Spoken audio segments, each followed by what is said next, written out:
Brasil divulga uma nota condenando as atitudes israelenses com os ataques que serão e já estão sendo praticados em Rafah. Brasil, que tem uma reunião marcada agora, para essa próxima semana, em viagem ao Egito e Etiópia, e também uma reunião com a Liga Árabe. O tema questão palestina deve ser discutido, com o Brasil condenando a atitude de Benjamin Netanyahu. Vale lembrar que, em contrapartida, Israel divulga um vídeo sobre uma liderança do Hamas para justificar suas ações na faixa de Gaza. Vamos entender exatamente o que está rolando. Sobre o conflito entre Rússia e Ucrânia, a gente tem três notícias muito negativas para os ucranianos. A gente tem o Syrskyi, que é o novo comandante-geral das Forças Armadas Ucranianas, garantindo que a situação está extremamente difícil. A Rússia, supostamente, segundo os ucranianos, utilizando um equipamento, um míssil indefensável conhecido como Zircon. Isso pode mudar completamente os rumos do conflito. E também o presidente da Câmara dos Estados Unidos garantindo que não pautará uma ajuda à Ucrânia no Congresso, na Câmara dos Estados Unidos. Mas, em contrapartida, notícias importantes também da Ucrânia, conseguindo derrubar mais uma embarcação de extrema importância dos russos, o que pode mostrar uma certa fragilidade na defesa dos russos, principalmente na península da Crimeia. Como será que está o conflito entre Rússia e Ucrânia e quais são as possibilidades dos ucranianos vencerem essa guerra? Se vocês querem entender um pouco mais sobre esses assuntos, e muito mais também sobre geografia, geopolítica, atualidades, política, polêmicas, enfim, tudo para você se manter sempre bem atualizado, já se inscreve no canal, deixa seu like e compartilha esse vídeo, que eu, professor Ricardo, conto muito com a sua ajuda. Belezinha? Para quem não me segue no Instagram, pessoal, @prof_Ricardo Marcílio. E também, galera, caso você queira contribuir financeiramente aqui pro canal, afinal, esse é meu trabalho, né? Seja membro ou faça uma contribuição via chave Pix. Se você não quiser, não puder, galera, sem problemas, seu like e engajamento já é sensacional também. Tamo junto? Então bora lá pro vídeo, pessoal, que tem assunto bastante relevante aí pra gente discutir. Primeiro ponto que acho que é bem importante a gente ressaltar está ligado, pessoal, às declarações brasileiras. Pô, é o nosso país e a gente tem no momento, né, de ascensão geopolítica, eu diria que principalmente pós-século XXI e também pós-guerra entre Rússia e Ucrânia, o Brasil está sendo colocado, eu diria que um pouco menos de destaque, mas dentro dos grupos que são bem quistos pelos dois lados, assim como Turquia, assim como Índia, assim como o Brasilzão, né? Vamos colocar esses três países aí nesse patamar. E o Brasil está na presidência do G20, que é hoje o principal grupo internacional que consegue juntar ao mesmo tempo membros do G7 e também membros dos BRICS. Oposição entre Rússia, China e do outro lado, por exemplo, os Estados Unidos, União Europeia. A China, por exemplo, que recentemente condenou as atitudes ucranianas, pedindo para que os Estados Unidos, para que a União Europeia deixe de financiar e repassar armas para os ucranianos, porque isso incentiva a guerra. Mas não se posicionou, por exemplo, contra eventuais ataques dos russos, entende? Então a China ela vem comprando, mesmo geopoliticamente, um posicionamento muito mais pró-BRICS. E o Brasil, dando pronunciamento como deu hoje, o nosso Itamaraty ele garantiu, pessoal, que os ataques que Israel fará em Rafah, que está ao sul do território da faixa de Gaza, são viáveis de serem condenados pela comunidade internacional, porque vai gerar um deslocamento forçado da população e muito possivelmente consequências sociais em um mega campo de refugiados sem precedentes na região. A gente já falou nos vídeos passados, mas vocês têm que se ligar que Israel, desde que começou a responder às agressões do Hamas no dia 7 de outubro, vem vindo em direção ao norte e pedindo para a população deslocar em direção ao sul do território. A gente fala que hoje, de 80% a 90% da população da faixa de Gaza, mais de 2 milhões de pessoas, já foram deslocadas de maneira forçada. Grande parte deles estão localizados em Rafah, que era um município que antes do conflito tinha de 260 a 280 mil pessoas e hoje conta com quase 1,5 milhão em meio a uma situação de guerra, sem infraestrutura, sem saneamento, sem alimentação e coisa que valha. Só que Israel anunciando que esses ataques vão continuar acontecendo, você vai pegar em muitos refugiados, muitos deslocados que estão ali posicionados. Israel alega que é porque existem membros do Hamas, ainda 4 batalhões que estão posicionados naquele território. Então, eles vão ter que fazer os ataques, tá? O Brasil, galera, se posicionou colocando, né, justamente essas justificativas que eu coloquei para vocês, falando, né, que 80% é deslocado, que isso pode dar um deslocamento forçado. Lembrando que o Brasil, ele aprova ou apoia aquela entrada da África do Sul na Comissão Internacional de Justiça, considerando que Israel poderia estar cometendo um genocídio pelo deslocamento forçado populacional, e mais uma vez se posiciona contra os ataques em Rafah e fala que a solução deve ser a criação de 2 estados, mas não quaisquer 2 estados.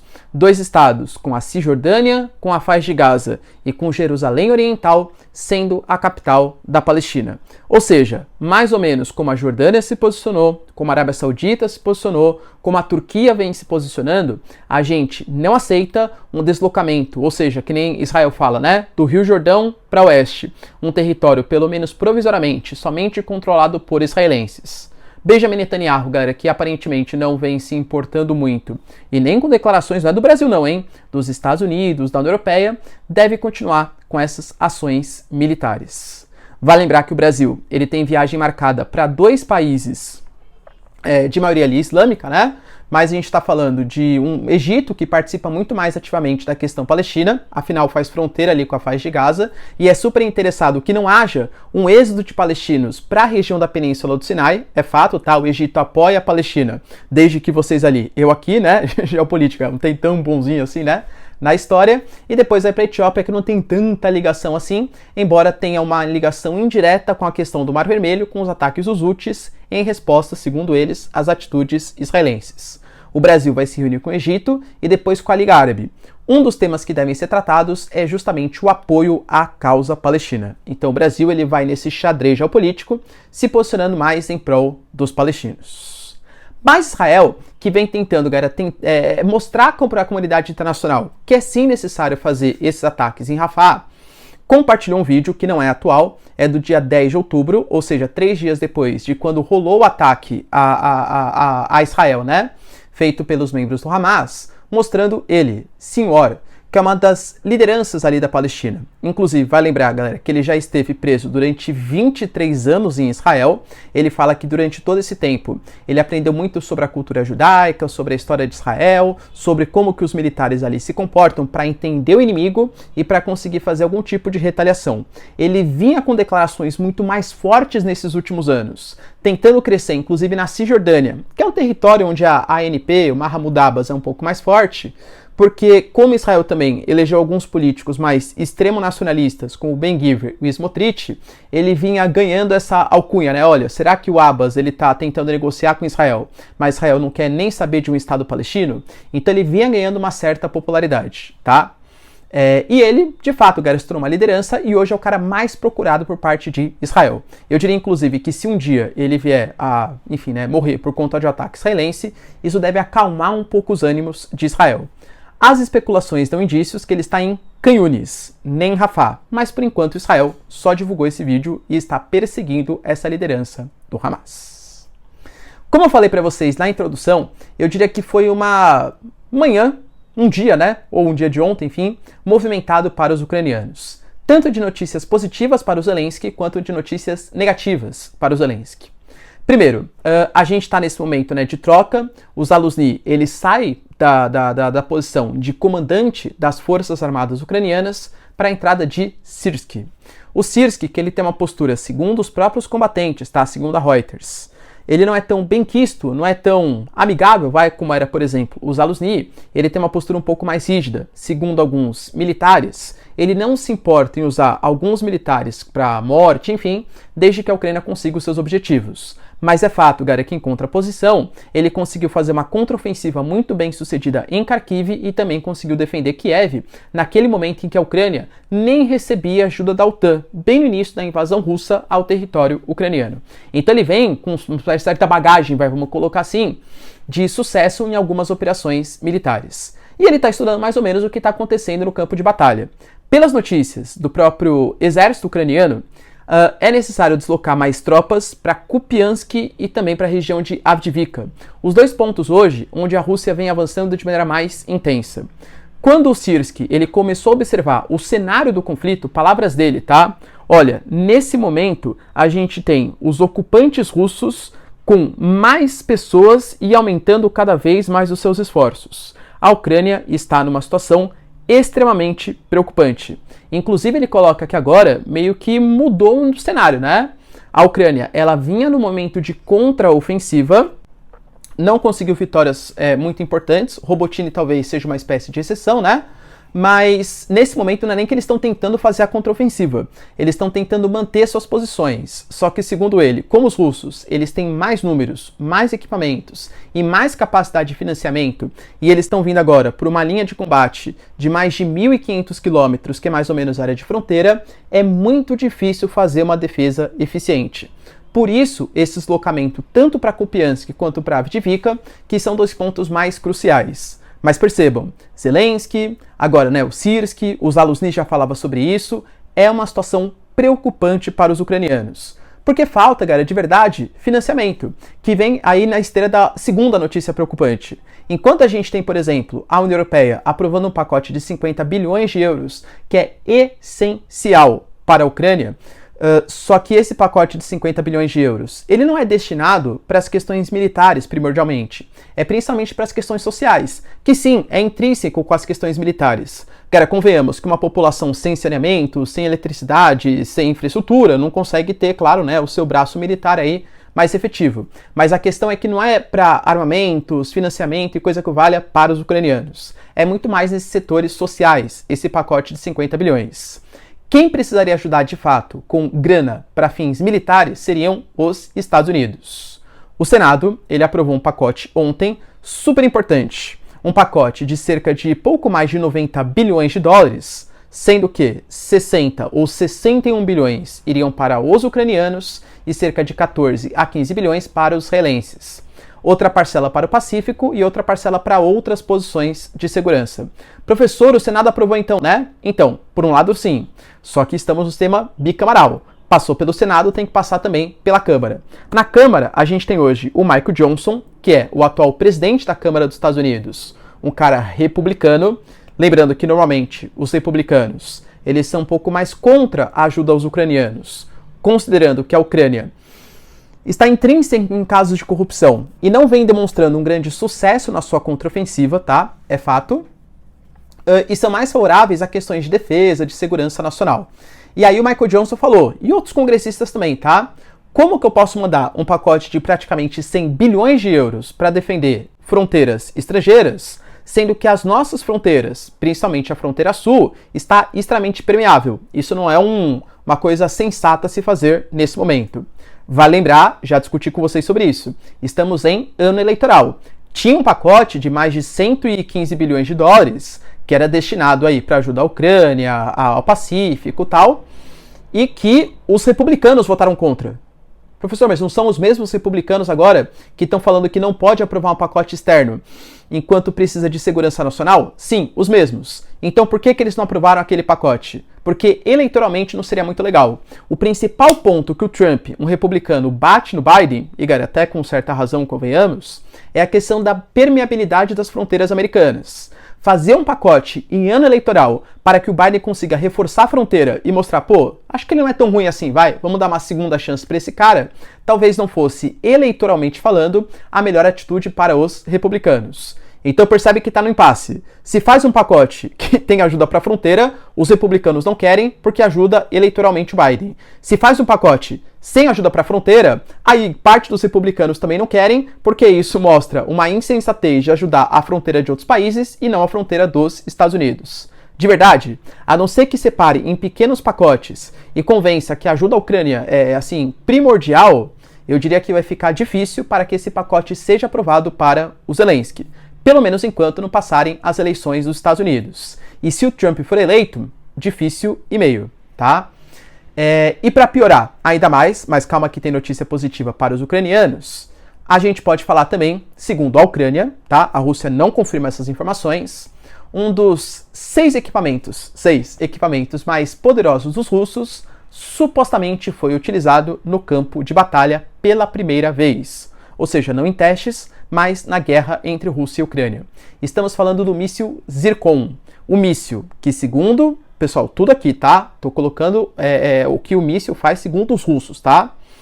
Tem uma capacidade de deslocamento de 500 até 1.000 quilômetros. Ele tem capacidade, sim, embora esse não tenha levado, tá? De levar ogivas nucleares. ele consegue se deslocar e atingir um país europeu, por exemplo, em questão de 5 minutos, e quando ele vai se deslocando pela velocidade gigantesca que ele tem, ele faz uma espécie de camada de plasma que impede que ele seja percebido pelos sistemas de defesa. Inclusive, segundo a Rússia, todos, inclusive os mais modernos, tá? O Patriot, por exemplo, dos Estados Unidos, também não tem capacidade de barrar esse míssil.